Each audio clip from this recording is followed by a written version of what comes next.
WrestleMania 6 should have been the biggest WrestleMania yet up until the date, and in some ways I guess you can argue that it was.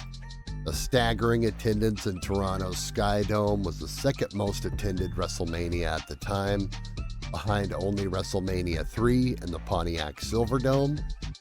The pay-per-view, however, did fall in the amount of 150,000 buys. So in some ways, the Ultimate Challenge perhaps wasn't exactly the ultimate success, but it wasn't necessarily the ultimate failure either. Hello, my name is The Brand, and in today's video, we're going to take a look back at perhaps one of my favorite WrestleManias and what is a lasting childhood memory for myself and most. Yes, today it is the true story of WrestleMania 6. Here we go. Now, before we get started, please consider liking the video and subbing to the channel. It is very greatly appreciated. Thank you very much. The story of WrestleMania 6, of course, was indeed the Ultimate Challenge, where World Champion Hulk Hogan would do battle with the Ultimate Warrior, who was the Intercontinental Champion at the time. And Warrior had been ascending up the card for quite a while, and as we saw at WrestleMania 5 the year prior, even though he lost his match to Rick Rude, Warrior was the clear standout on a rather dull show. The momentum continued and Warrior rode into 1990 quite literally at his physical and popular peak. Now, the build to this match is a talking point in of itself because there was really no major angle to get the feud going. Instead, the Royal Rumble match was used as the gateway to the match, as Hulk and the Warrior would cross paths in the match, which is weird as well because this was prior to the days that the Royal Rumble winner would face the champion automatically at WrestleMania, and Hulk Hogan, who was the champion, actually being in the Royal Rumble match. From there, it was Hogan who laid down the challenge for the Warrior. Simply in arrogance, Hogan claimed that he had to know if he was indeed more powerful than the Ultimate Warrior. Warrior accepted, and that was it. No one turned heel, and for the first time ever, Vince McMahon would gamble on a babyface versus babyface match to headline his main attraction. As stated earlier, the dip in pay-per-view buys is almost solely blamed on the build-up to this match being lackluster. Honestly, as a child, of course, none of that ever crossed my mind.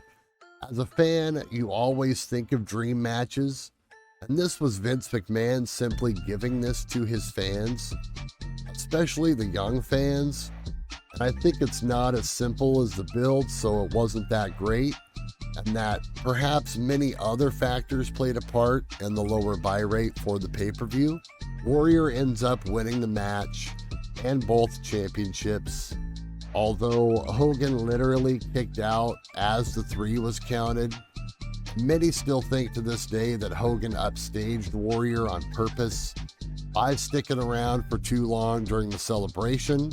And prior to the main event, we had a couple of buffer matches. Rick Rude defeated Jimmy Snuka, and Big Boss Man defeated Akeem. And these were both kind of throwaway matches, but still, Rick Rude gets another big WrestleMania victory. And watching this back makes me think that perhaps there were big things that never came to be for him there. A lot more than I ever realized. Prior to the Boss Man and Akeem atrocity, what I would consider the other main event on this show was a match between Jake Roberts challenging Ted DiBiase for the $1 Million Championship.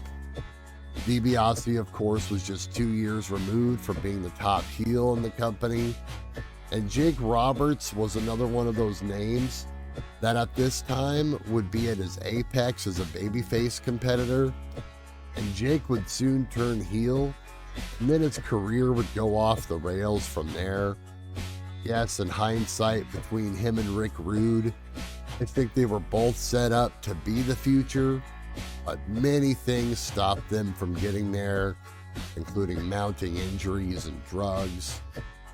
And Jim Duggan defeated Dino Bravo and the Orient Express, defeated the Rockers team of Shawn Michaels and Marty Jannetty.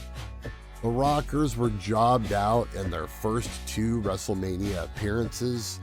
It's no wonder that Shawn Michaels ended up politicking so much in later years in the WWF. This was yellow polka dot Dusty Rhodes and not exactly hard times Dusty Rhodes, and this was Macho Man as the Macho King, which, don't get me wrong, I love the gimmick, but this was a match that, in this YouTuber's opinion, deserved much better than this goofy 8-minute match in the mid-card of an otherwise maybe underwhelming WrestleMania. The Barbarian defeated Tito Santana and nobody cared. The Hart Foundation beat the Russian guys, who, thank goodness, I'm pretty sure this was the last WrestleMania where we had to deal with the evil Russians gimmick. And the next match down was actually a pretty hot feud between Roddy Piper and Bad News Brown. Vince McMahon or someone decided that they were going to use the race card with this one, and Roddy Piper actually ended up painting half of his body black. What I always saw as an attempt to be ironic or just as social commentary for reasons I don't quite understand. Personally, the match, I believe, has been removed from the current digital version of WrestleMania that you find on Peacock. Brutus Beefcake defeated Mr. Perfect in an interesting match, as these were a couple of very popular mid-carders, and while Perfect would go on to Intercontinental Gold, Beefcake would never end up winning anything, but he is Hulk Hogan's boy, so he always has that, brother. Earthquake defeated Hercules in the classic fat guy versus big strong guy match. And Demolition defeated the Colossal Connection team of Andre the Giant and Haku. And this would be Andre's last WrestleMania match in this tag team, and even at this point you could tell things were moving downhill for him.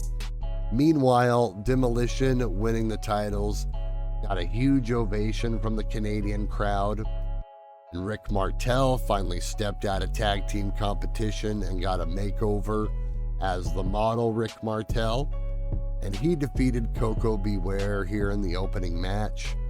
But also take note that there was an untelevised match, or dark match if you will, where Paul Roma defeated the Brooklyn Brawler.